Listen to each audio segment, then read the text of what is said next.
সেদিন প্রবাসী থেকে তোমাকে 8 লক্ষ টাকা দিয়েছি, আমার 8 লক্ষ টাকা দিয়ে তুমি বাড়ি করতেছ, আমার টাকা ফিরিয়ে দাও, নয়তো বাজারে গিয়ে মাইক মারবো। বেঈমান তানজিনা, বেঈমান তানজিনা, তুমি আমার সাথে ব্রেকআপ করে দিয়েছো। আমি তোমাকে আইফোন কিনে দিয়েছি এবং কমলা কালারের বোরকা কিনে দিয়েছি।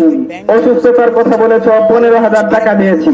6টি তিব্বত ছিল কিনে দিয়েছি, হাতের চুড়ি, পায়ের নুপুর, তোমার বাবার জন্য পাঞ্জাবি আর লুঙ্গি, তোমার মায়ের জন্য বেনারসি শাড়ি একটা, এমনকি 300টি গোলাপ ফুল আমি তোমাকে কিনে দিয়েছি। আমার টাকা দ্রুত ফিরিয়ে দাও। তোমার বাবাকে বলো আমার 8 লক্ষ টাকা যেন ফিরিয়ে দেয়, আর নয়তো তোমার সাথে আমার বিয়ে দেয়। তানজিনা, আমি কিন্তু মাইক মেরে সবাইকে বলে দেবো তুমি বেঈমান, তোমার বাবা আমার